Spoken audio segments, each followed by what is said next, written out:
farthest out edges of everything that was primal but controlled in civilization.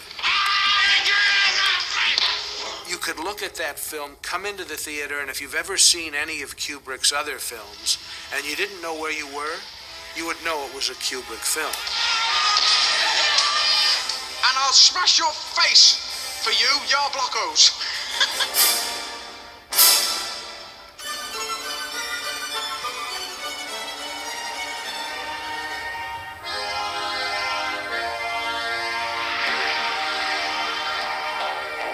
There was your faithful narrator, being held helpless like a babe in arms. I was cured, all right. Well, I think the first thing that made Stanley Kubrick so special was he was a chameleon. He never made the same picture twice. Every single picture is a different genre, a different period, a different story, a different risk. Well, I think he would choose projects that would pique interest. You know, the idea of James Mason with a 13-year-old in the 60s was very challenging to society.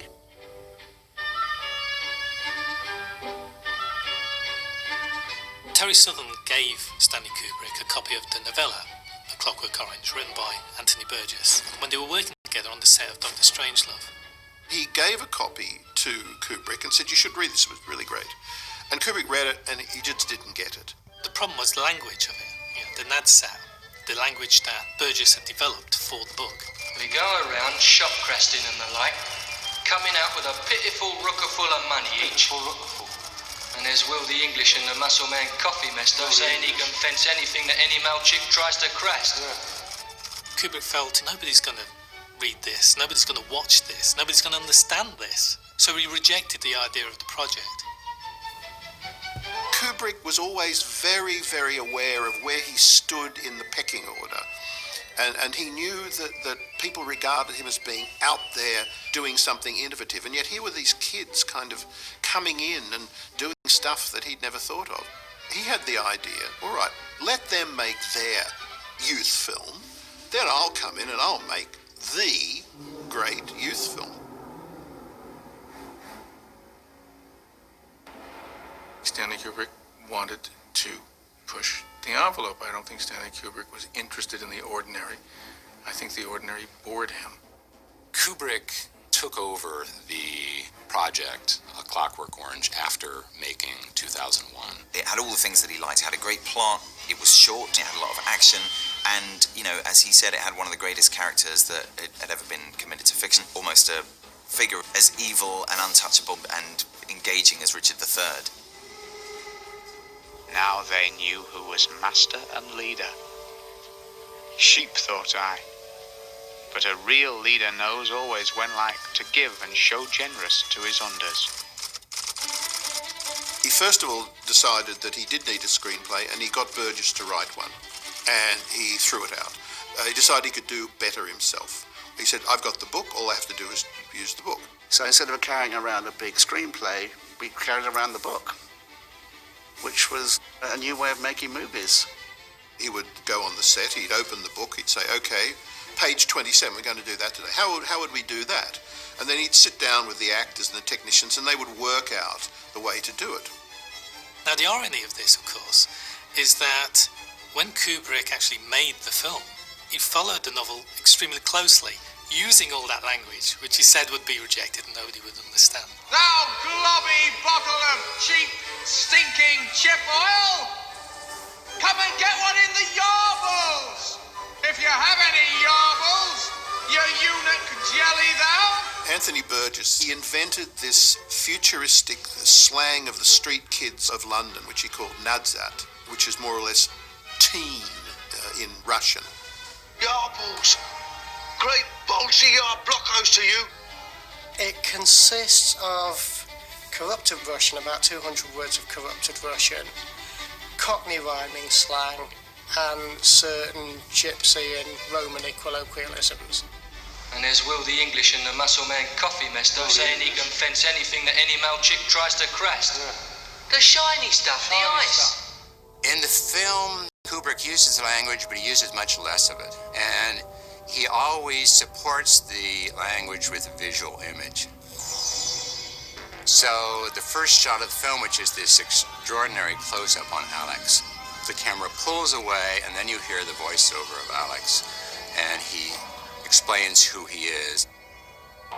There was me, that is Alex, and my 3 droogs. If you don't know what a droog is, you see these 3 guys sitting with him so you can figure it out. And we sat in the Korova milk bar trying to make up our razoo dogs what to do in the evening. Let's get things nice and sparkling clear.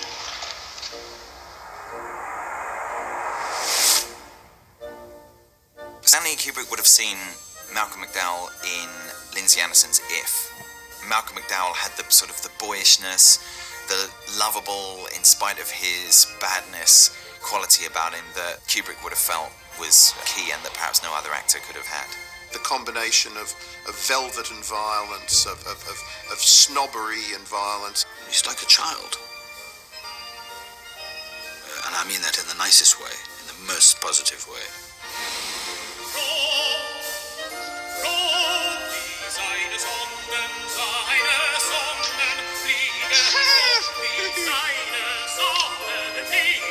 Malcolm does unbalanced very well. I mean, he does extreme personality disorder very well. I think the only other person at the time who was ever considered for the part, although this was before Kubrick became involved, was Mick Jagger. At one point there was an idea that Jagger would play Alex and that the rest of the Rolling Stones would play the Droogs. Kubrick did say that if Malcolm McDowell hadn't been available, he probably wouldn't have made the movie. I'm completely reformed! In a way, McDowell never played another role after that. He played that role forever and ever because it fitted him so well.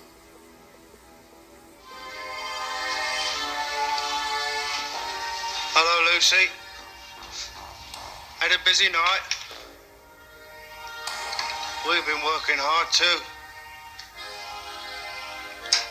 Pardon me, Luce.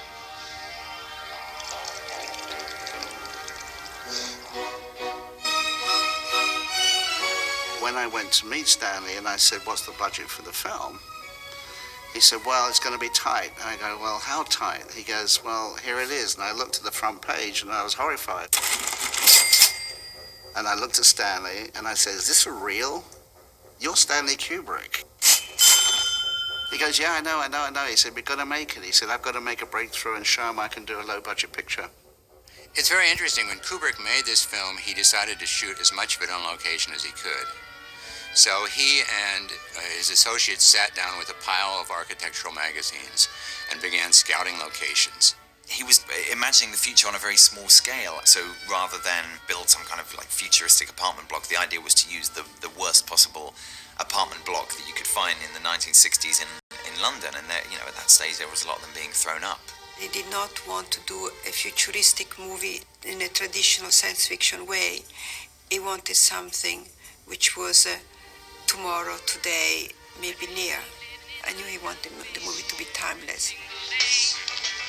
Hi there, Martina.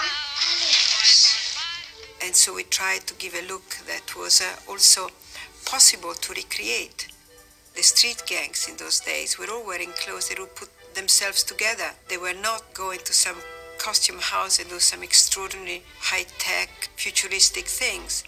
The gangs of that day and the gangs of today, they're very inventive, but they do it with ordinary things. And I said, this is so anti-government. Stanley, you're an American, but for me as a Brit, if you put a bowler hat on that guy, I said, that's really shoving it to the politicians. And he liked it. Part of the whole thing was also to do something that we actually thought these guys would do to themselves, because it was almost like tribal decoration, because they were, indeed, a tribe. And I had some fake eyelashes, because this is the early 70s. They were probably mine, in the box. And I suddenly thought, this could be the thing, Perhaps just try an eyelash. We called Stanley, and he came over and he said, that's it. And it was it. It was just the right idea, the right time, and it was very simple, but it just had everything we were all looking for.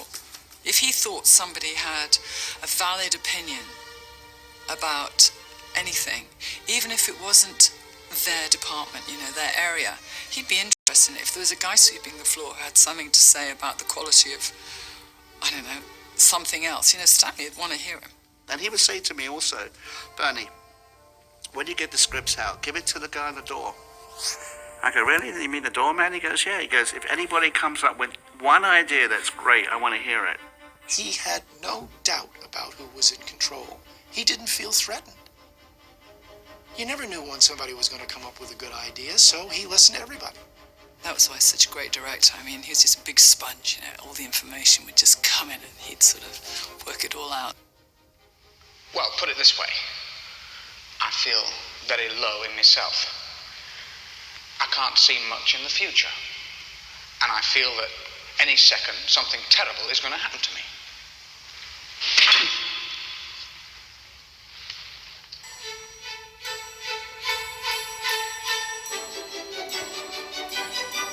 Kubrick, I would say, gives a new definition to the word controlling.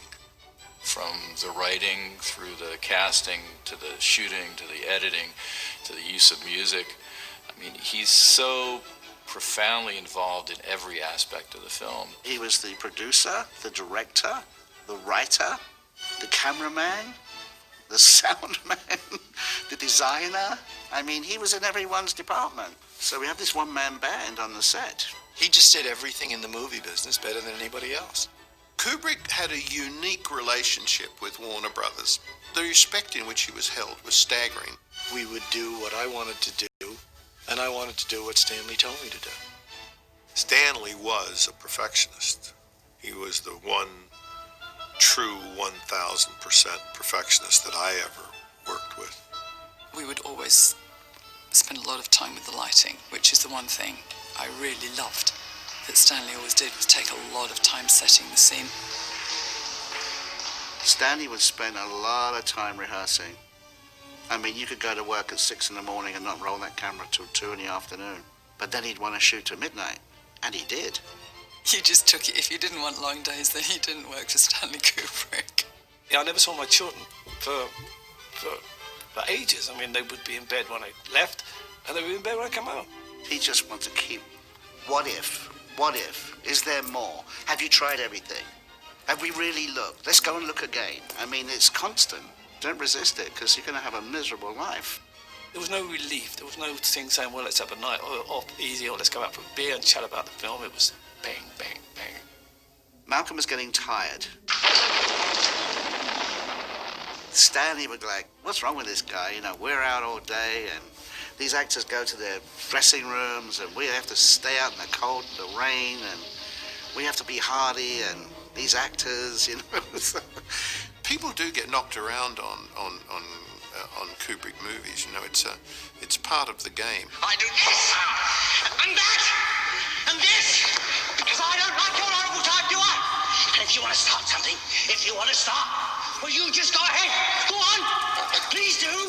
He was very attracted to the idea of making the aversion therapy to look realistic. And to this end, he decided to get these clips that hold open the eyes, metal clips. So poor Malcolm is sitting there with a straitjacket on, with these clips holding his eyes wide open. Now, you just stand yourself like that. See how long you can stand it for. Well, 30 takes later, and your eyes are still clipped, and you've got these bob, to keep them moist. So, at one point, Malcolm couldn't take it any longer, and he just panicked, screamed, or was angry. I don't know what it was. Stop it, please, I beg you!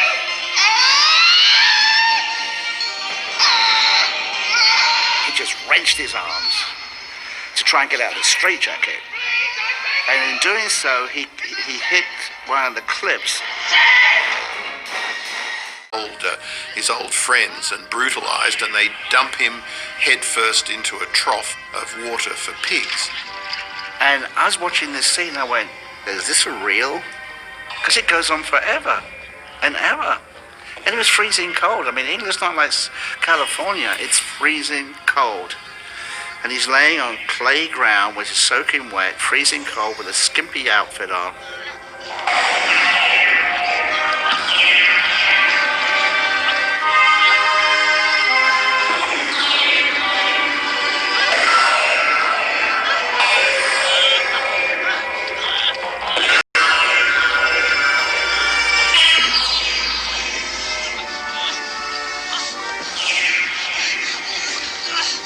enough, Judy.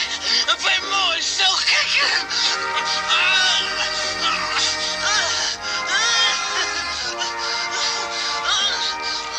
Kubrick had the water made up by colouring it with meat extract.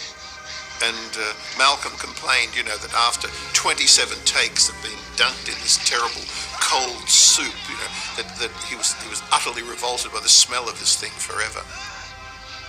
Hats off to Malcolm. He was in every scene. I mean, he did well. Oh?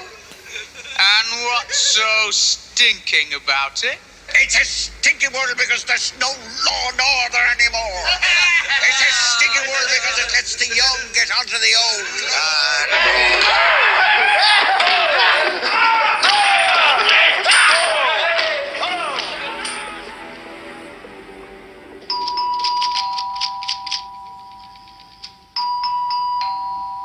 Who on earth could that be? Though there is not a lot of blood and vivid, explicit savagery, the idea of a group of thugs breaking into the home of an elderly couple and beating the shit out of them is one of the most disturbing things you can put on film.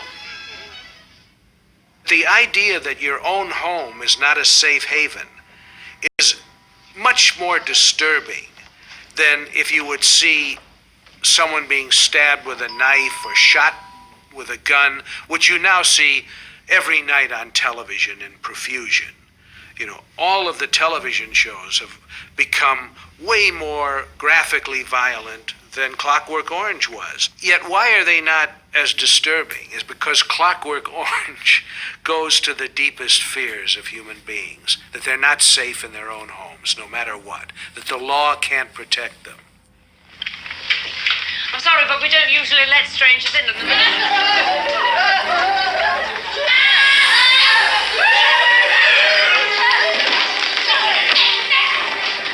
Stanley had a way of looking at violence, as he had a way of looking at sex, too. And he, in a certain way, he wasn't pulling punches; he was pushing punches. I mean, he waded straight into sex, and he waded straight into violence. But it managed to be stylized. It managed to be not like walking in a room and discovering two people beating the hell out of each other or two people having sex. It wasn't like that. It's interesting because in Clockwork Orange, which a lot of people consider to be a very violent film, I mean, most of the violence is very stylized. The one time when he actually kills the woman, you actually cut to an image of a painting from the woman's house, as opposed to actually seeing someone get killed.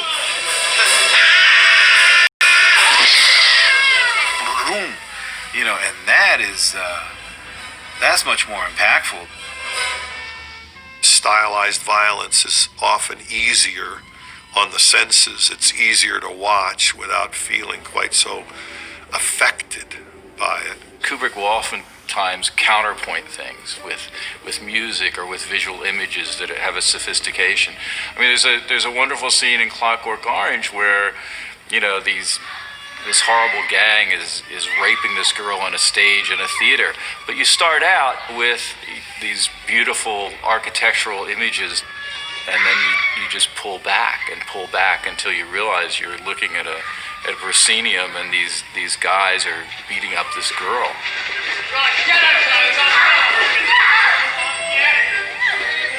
It was around by the derelict casino that we came across Billy Boy and his 4 droogs.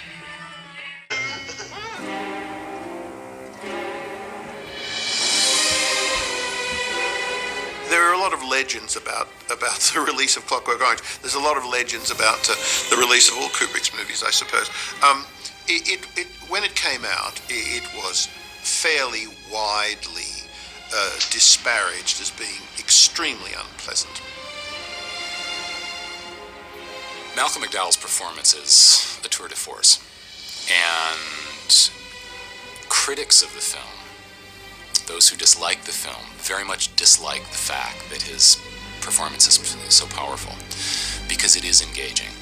because it does draw in viewers and allow them, maybe despite themselves, despite their own natures, despite their own sense of what's fair or what's moral, they are rooting for him. He's a bad kid. I mean, he does some pretty horrible things. And yeah, we're having fun watching him do it. Kubrick had a couple of bad experiences with, first of all, with screenings of the film, with people misunderstanding or people enjoying the violence of it. They felt that it was sort of giving them a rush.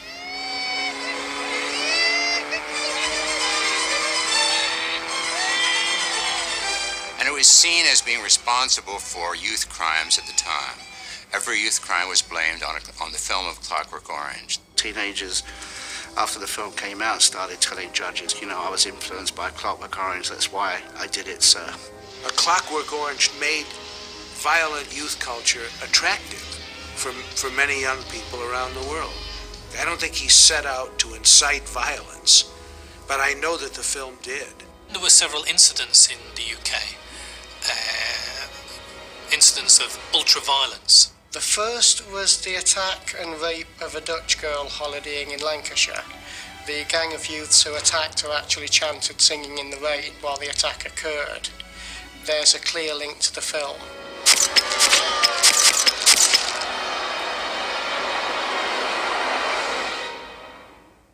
I'm quite sure that Stanley was terribly, terribly, terribly hurt by the reaction to Clockwork Orange and felt that it was completely misunderstood.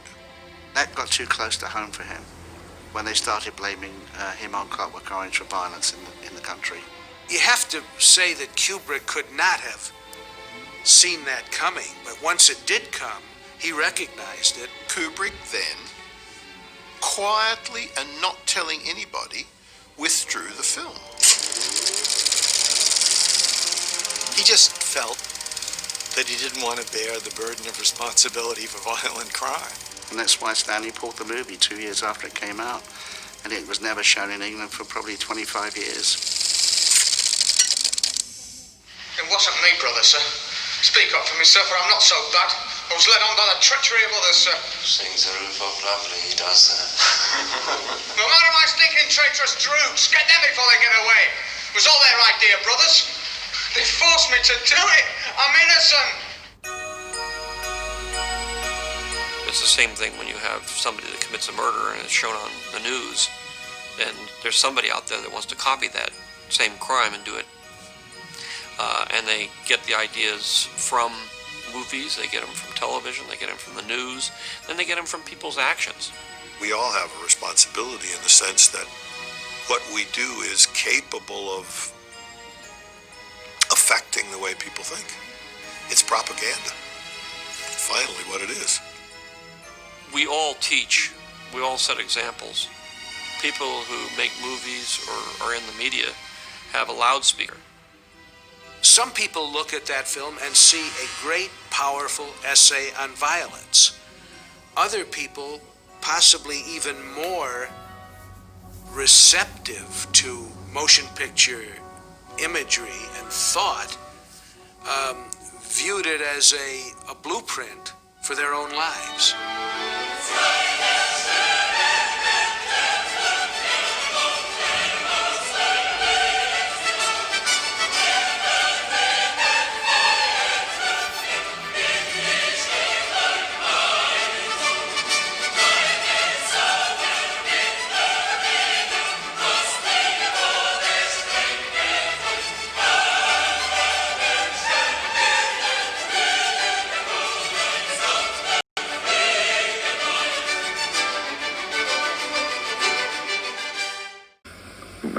Clockwork Orange.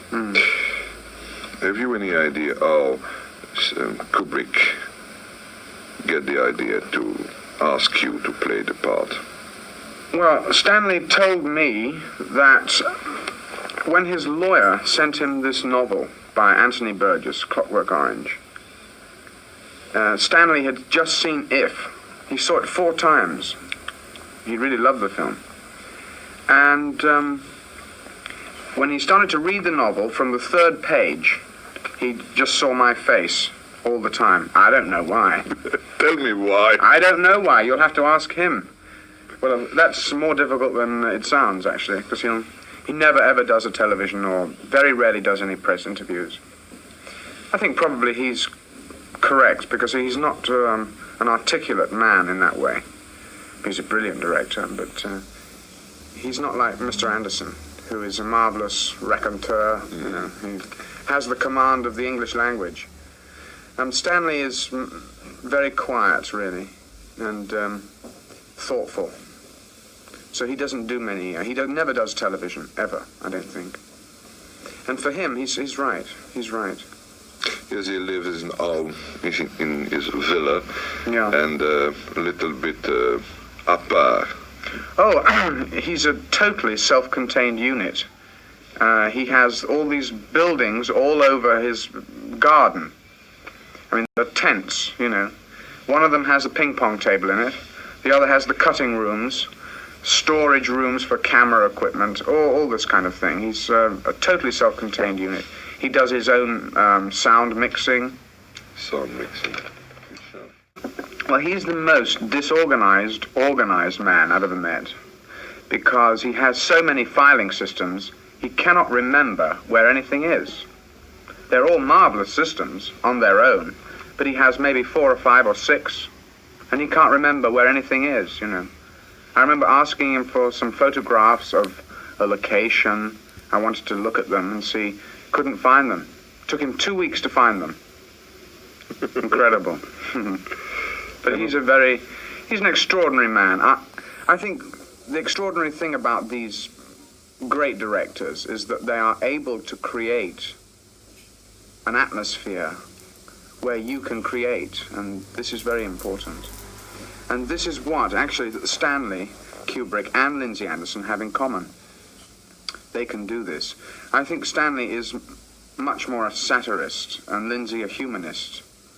I think that is the basic difference between the two. Yes, and maybe that Lindsay Anderson is also a satirist a little bit. He's a satirist, but in the end, and this is the core of his work and what he is as a human being, he's a humanist, and he, I think, loves the human race, really. About Kubrick, one last question. How is he on the stage? Oh, he's never worked on the stage. Yes, of course, but I repeat my question. How is he during the shooting, oh, fantastic. directing? You see, there's this myth going around that Stanley is in complete control, which is not true, because Stanley never knows where to put the camera, he barely knows what scene we're shooting, and he comes in with no preparation, but that's because he's an artist, you see. And any director who knows what he's going to do, well, a very poor director, because he must use the elements that happen, the spontaneity that happens on the set. And he's able to do that. And, I mean, some of the scenes the actors wrote themselves in Clockwork Orange. The whole of the end scene with the mouth opening up and taking the food at the end of the film, it was completely just done on the spur of the moment. The singing in the rain sequence was something that came into my own head, and I started to sing it. I was kicking, you know, the stunt man and slapping the woman, and started to singing in the rain, you know, something that just happens. That's very strange, because when you see the picture, you have the idea that everything is prepared and... Oh, well, he's clever, too. I mean, he's very clever, Stanley, you know. It's absolutely true that he couldn't really... he couldn't work by knowing exactly what was going to happen. He much prefers... If he likes an actor, and there's not many actors he trusts, very few, very, very few. If he trusts you, then he'll go with you and you can do practically anything for him. And he's marvelous to work. For me, he was marvelous. Some of the other actors, not quite so good. But then I worked with him, I mean, just shooting every day for 7 months. 7 months, long time. It's a violent picture. It's violence of the mind. I mean, it's not violent. I mean, you see more violence on the news program. You know, you see more violence in a John Wayne film. Because John Wayne always shoots, and you always feel, oh, good old John Wayne, you know, he's the goodie and he shot the baddie. And it's an emotional response, you know. I personally feel that it's more violence of the imagination, of the mind. I think the film is very important because the statement it makes is about the freedom of human beings to choose. And that's more important than any of these sensational elements that the press and people have been talking about.